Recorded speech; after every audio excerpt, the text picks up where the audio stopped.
As I mentioned, the three leaders are meeting in the coming days as well to further the SPP agenda in their fourth summit, Three Amigos Summit.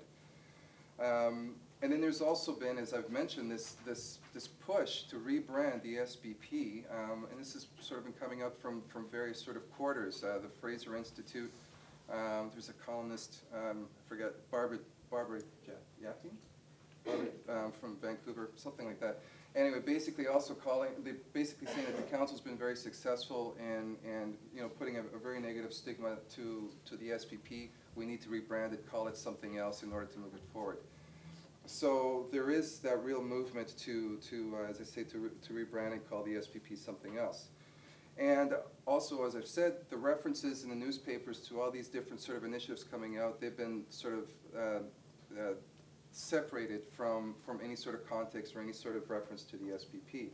However, the SPP agenda is being furthered, as I've mentioned, through other means, including TILMA. I'm wondering how many of you have heard of TILMA? Okay, a number of you have heard of TILMA. Good.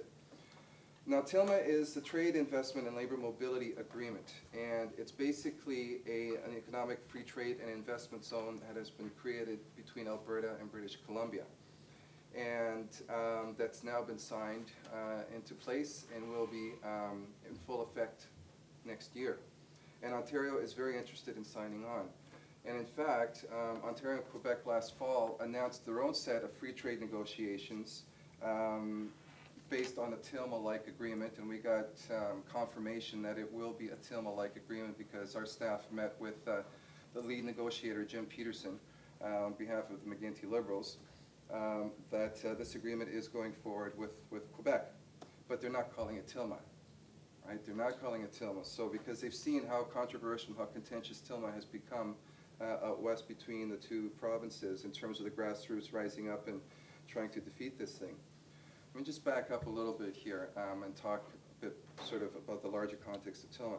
Now, many regulations in Canada are set by the provinces, not by the federal government. So for the federal government to achieve sort of like large-scale continental regulatory harmonization through the SPP, they'd have to wipe out all these provincial and municipal sort of regulations, regulation by regulation, a huge onerous process.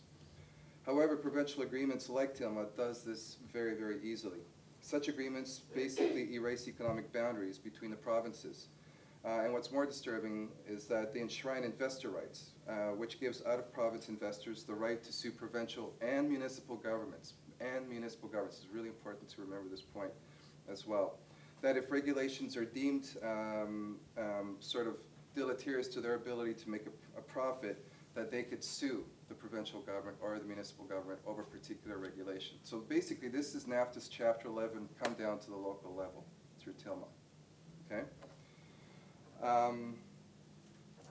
Right, so and those are sort of the investor rights sort of a provision of TILMA, and that's its worst aspect. And this is not about labor mobility. You know, it's a trade investment labor mobility agreement. This is really not about labor mobility. It's a Trojan horse, right? They've wrapped a whole bunch of stuff up into this agreement.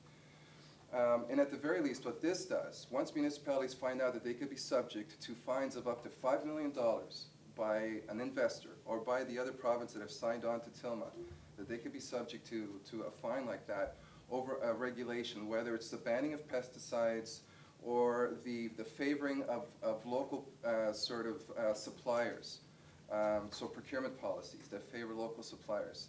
If they know that they are subject to fines under TILMA, this creates a chill effect and they won't pass such regulations. TILMA, Trade Investment and Labor Mobility Agreement. So the chill effect is what's really problematic with TILMA, and it ultimately dampens or hampers the public interest through threatened litigation. And as I say, we feel that this is coming to Ontario, between Ontario and Quebec, and then also between Ontario and BC and Alberta. So essentially, TILMA and agreements like this create the regulatory and political conditions by which the SPP agenda can proceed much more speedily. So in other words, the less economic borders and barriers to trade and investment within Canada, as facilitated through TILMA, the better it is to implement the SPP agenda. So it comes as no surprise that some of the same proponents who've been pushing on the SPP, like the chief executives, the Conference Board of Canada, the Fraser Institute, the Harper government, they are also all pushing on TILMA to be adopted across the country. So I'll just wrap up here. In terms of our demands around the SPP, we've been calling for all SPP talks that lead towards deeper integration between Canada and the US to stop immediately, to disclose the complete listing of the Security and Prosperity Partnership working groups and the minutes from their meetings, which are not available, as you've heard. Disband the North American Competitiveness Council. Bring the SPP to the House of Commons for full debate and vote. And consult with Canadians. At the very absolute bottom least, vote with or consult with Canadians in a meaningful and participatory way on Canada-US relations. At the very least that can happen here.